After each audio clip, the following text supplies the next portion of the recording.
everybody, I'm Joey Paul and I'm an indie author, and welcome back to my channel. I write young adult fiction across a variety of genres, and if you think that might interest you, think about subscribing below. So I've been on Authortube for over 5 years now. It might even be over 6, but I can't remember. And along the way I've learned lots of tips for people wanting to start their own channels, so I thought I would give you some of those today. These aren't exclusive to Authortube, but obviously that's where my experience is, so that's what they're going to be based on. Number 1. Audio matters.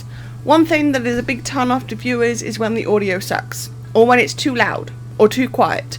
When the music, if you use any, drowns out what you're saying. So if there's one thing that you really do need to consider, it's making sure that you have good audio. It doesn't have to be a massive expense, which I will get to in a moment, but you do need to make sure that people can hear you, they can understand what you're saying, and that your voice is clear. If you spend money on nothing else, then spend money on this. Because if people can't understand you, they're not going to stick around to watch. This especially applies if you're not showing your face, which is very much an option. People like Delta Saruno have made a good channel without showing her face. She's linked below. But she always has very good audio, so it's something you can very much understand and stick around to hear more about. Number 2. Thumbnails are important. This was something I made a big mistake with my first proper year on Authortube, though those videos have been deleted since thumbnails and editing and the like were crap. It might be something you have to play around with, and that's okay, but look at other Authortubers and the types of videos you plan to make, and then find a way that works for you.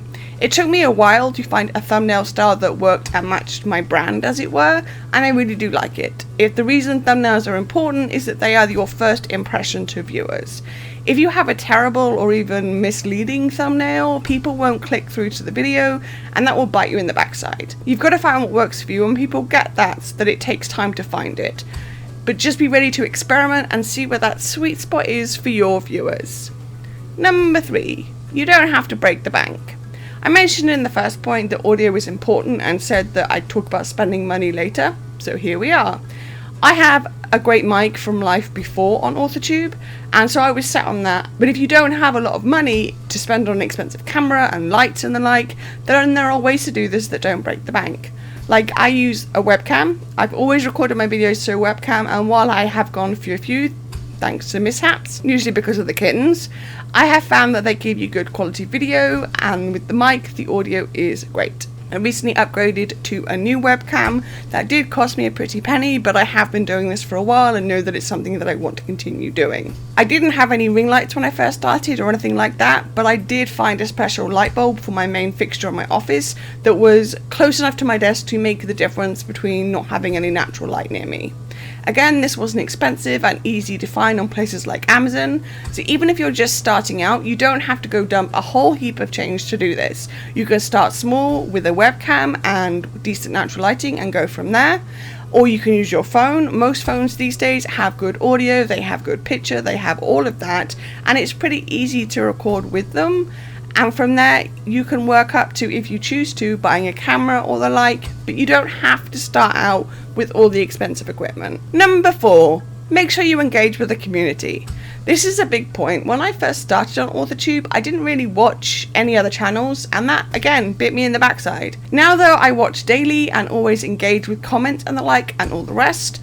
Next week I'll be talking about collabs and why they matter, but for today I will just say things like the newbie tag or other videos like that are a great way to get engaged with the community. If you're watching other channels, whether they're bigger or smaller than yours, and commenting on their videos, then you're likely to find like-minded people, and it's a great way for other people in the community to notice that you are now a channel with videos. I know it can be daunting, especially with the bigger channels, but being a part of Authortube means engaging with your audience, which can be other authors. The same goes for your own comments. Respond as much as you can, get a conversation going and all of that. It will help you in the long run. And number 5, be consistent and show up. This is one that's really hard to do when you first start out, especially if you're trying to juggle other commitments like a day job or kids or writing as well. But once you get started, try and be consistent in your posting. Try to make sure that people can rely on you posting a video when you say you will. If you're not yet sure of your posting schedule, let people know they should expect a video every week, but don't commit to a day.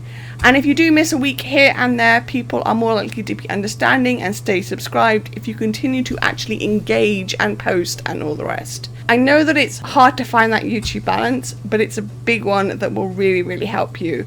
When I first started posting on Authortube, I posted random days. I didn't let people know that I was doing pretty much a video a week. I didn't have a set day. Sometimes I do one video a week, sometimes I do 3 the last week of the month. It was just whenever I could fit it in. It was only when I got into a schedule with my writing and the like that I really fell into a schedule with Authortube, and I know that that's a topic for another video. But if you can be consistent and if you can keep things going at a regular pace, then do try to do this, because it will help you in the long run. So there we go. Those are my 5 tips when it comes to Authortube and pretty much any kind of YouTube video. Like I said, I've been here for about 5 or 6 years. I can't remember exactly. I think it was 2015, but I'm not 100% sure. It might have been 2016. Time is weird. So do you have any tips for people on Authortube or YouTube? If you do, let me know in the comments down below. So that's all I've got time for today. If you want to support my channel, you can comment, like, or subscribe. I post new videos on Thursdays. You can find me all over social media, and my books are available everywhere. And don't forget to pick up Lights Off, which is the 3rd in the Young Adult Dystopian trilogy. And also don't forget to grab a ticket for The City in Birmingham in July 2023, where I'll be signing books. All the links to which are listed below. Thanks for watching, and remember to keep writing. Bye.